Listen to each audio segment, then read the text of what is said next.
Based at Woodchurch High School on the Wirral, Andy Smith has been a physics teacher for 7 years. In 2005, he won the Teaching Award for Best Secondary Teacher in the North West. Science was the only thing I was ever any good at school. I was good at drama and I liked drama, but, you know, no one could be an actor unless you're wonderful. So I wanted something to do with science. I kind of half fancied teaching when I was in school, and then I kind of liked it a little bit more when I was in college. And then I forgot about it at university, and then it came to finding a job, and I thought, oh, I'll give teaching a go. And I just loved it. I thought, wow, this is definitely what I wanted to do. Chris, what have you been up to?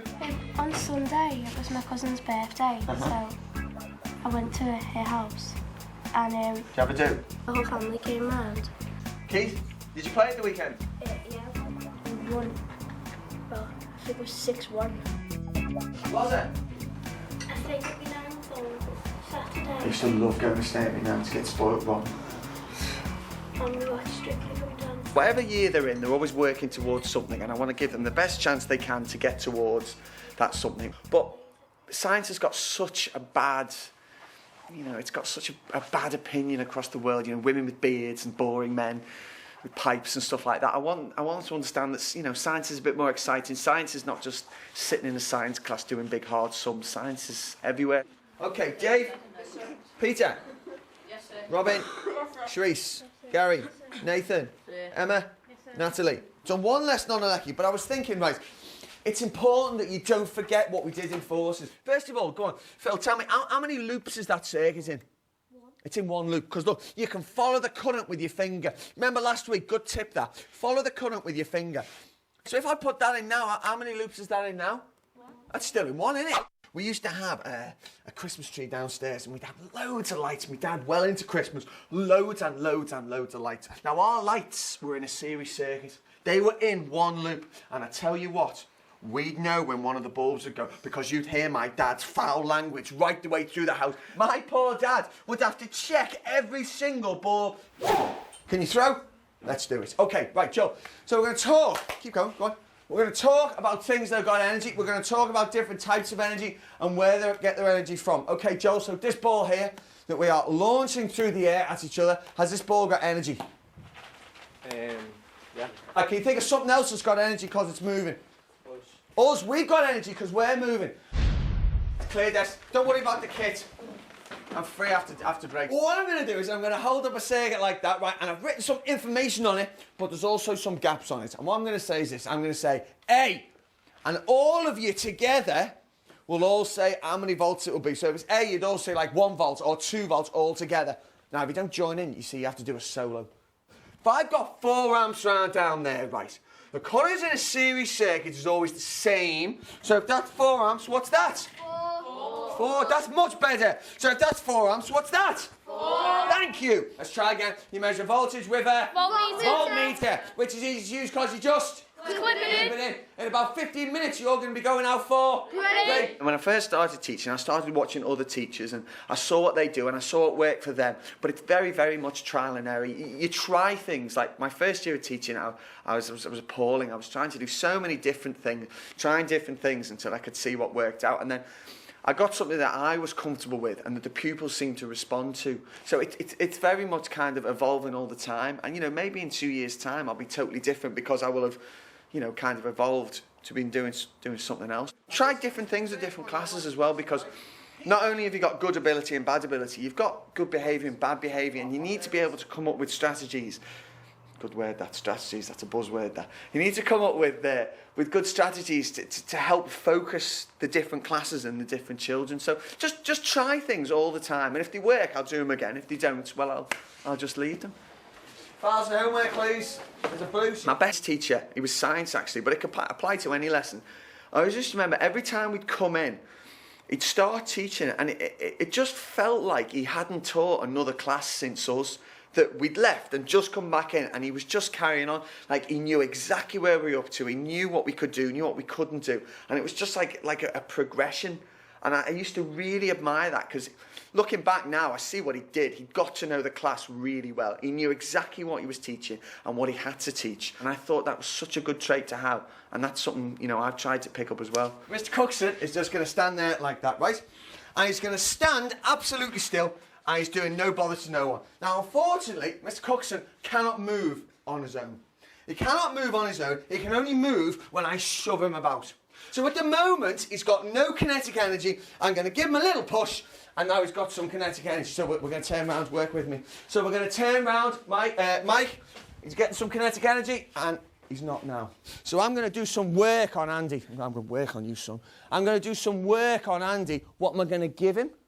I'm going to give him some energy. When he was moving along, he had, say, 30 joules of energy. How much energy had I given him? 30 joules, easy as. That's not difficult.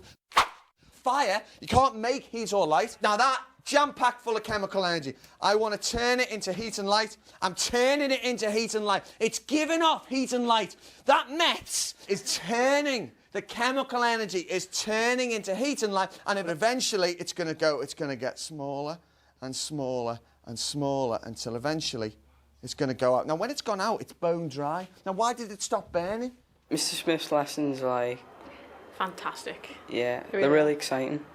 It sounds really stupid that like having to be excited about a physics lesson, but like he makes them like so interesting that you really don't want to miss it, because it's just like if you miss like a tiny point, you like miss part of his. And he must spend hours doing them at home. He must not have like social life at all, because he does like all colourful questions, doesn't he? It includes like soap characters. Prepared to give 110% every lesson. Like if you're stuck, he's not like scared to give you support, or you go back after school, he'll give you extra lessons. It's like preparation for the lessons as well as like, it's amazing really. He does about 10 sheets a lesson, and he doesn't really make you write out loads, because you know he knows it doesn't really do much good. He just gives you the sheet, so when you can, like when you've got an exam, you can just look over them and revise, so it's nice and easy to take in. He's like dead energetic all the time, running about and that, so you like can't help but pay attention to him. He's like jumping up and down. Whereas, like, other teachers just say it from the script, really, so it doesn't stick in. What he does, it makes you, like, remember. So when you're in the exam, if you think you see a question and it's something he's done, you'll remember, like, him, like, running along the desk or something like that, and you can think, oh, yeah, it's transverse waves or something. You'll be sitting there in the exam now, like, doing hand signals, and people will be looking at you like, what are you doing? And, like, they won't be getting the question right, and you will be. I don't know where I come up with ideas from. I try and think of things that will be memorable, because there's loads of, especially Year 11 physics, there's loads of maths, there's loads of formulas, and I've got to try and make it more accessible to them rather than being so abstract. You have to learn a rule in Year 10 about the way a motor moves. And the first time I saw a kid sitting in an exam with his finger up like that, I had such a sort of surge of warmth. Go on, baby. Action! Excellent. That is physics in front of your eye. You're not looking at a plant with flowers. You're not colouring in a map. That is physics in action, that. There's loads of hints and tricks to get pupils to learn. It is hard to learn things in sort of sequences and in order, and learning formulas is an absolute swine to learn, because you've got loads of them flying around. So you just little stupid things, like little rhymes to little formulas are great. Fluffy pink animals. Force pressure area. Peter is a veggie. Power current voltage. Dirty smelly tramps. Distance, speed and time. Every vicar's quiet. Energy voltage charge. Very important rabbit. Voltage, current, resistance. If pupils don't want to learn, you have to say, why don't they want to learn? And they don't want to learn because they've got a negative image of learning. You need to break that whole circle and get them into the mindset that once they come into my room, they are going to learn. They haven't been interested, so they've messed around, so they haven't learned anything, they've got in trouble, they've got a negative image of school. If you can dispel that image and get them to think, maybe I can learn. Wait a minute, I learnt last week. I wonder what he's going to do this week, and maybe I'll listen again. So a lot of bad behaviour can be traced back to a negative image of the subject for a kick-off and just school in general. All government posters for cars driving along and hitting small children. The slogan is, kill your speed, not a child. Kill your speed, not a child. If you go slower, you are less likely to kill a child. Why don't they say, oh, have a lighter car? Why don't they make a big deal about saying, oh, why don't like car companies say, do you know, our car's really, really light, so when you hit something, you're less likely to give it loads of kinetic energy. Why is the big drive all about killing your speed? And it's a sciencey reason.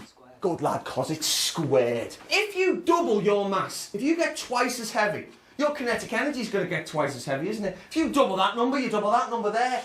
But if you double your speed there, what happens to your kinetic energy?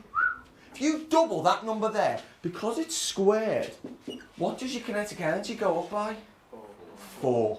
I used to really hate loads of lessons that were just drab and dull and boring, and so I understand where they're coming from, and they come in on a Friday afternoon, they can't be bothered, they're not really interested, so I can see where they're coming from, and I'm with them. I want them to know that, you know, I'm on your side here. I know it's rubbish. I know you're tired. I know you can't be bothered. But give me a chance and I'll meet you halfway and then I'll work just as hard as you work and hopefully we'll get something out of it. Physics in general has got, it's just got a really poor image as being incredibly dull and boring. And girls are especially turned off because science in general is it's a boys thing. So girls generally underachieve because they're extra not interested, where some of the boys might be slightly interested. So I try not to differentiate between girls and boys, you know, in the slightest. They're just heads sitting there, really. I had 7 girls in my physics class last year and now doing A-level physics, which is great. We've never had that before because they were actually interested and thought, hang on, do you know what, maybe I could do something in my career using physics because it's not just writing down boring numbers and stuff like that. You know, as time goes on, as I try and make it a little bit more accessible, then, you know, I can do my little bit to get girls into physics a bit more. What do you want to do? What do you want to play? Hot seat. No, nah. 5, 4, 3, 2, 1, go. When you link your circuit up, it's all been... Circle completed. Move! Series circuit, how many loops? 1. Go. What's the name of the force that pushes you up in water? Buoyancy. Go. What's the name of friction in the air? Air resistance. Go. The current is always there. Tell me the one for speed. That's 1,000. Go. Tell me the one for... Dad. Very good. If something's balanced, what can you tell me about the moments? They must be there. Good lad, good answer. That was well me. Now, you see, she'd answered the question, so she was entitled to move. So, it's Nathan, I'm afraid. Loads of teachers ask me, what are you going to do now? What are you going to do now? I don't know. It sounds really boring, but if in 30 years' time I'm still standing up in front of a class, then I'm really quite happy. I have no aspirations really to be a head teacher because a head teacher doesn't teach. I want to teach, I don't want to manage. Right, guys, I'll see you later. No matter what happens, I'm happy having a form, teaching X, Y, Z. I'm just happy doing that, really.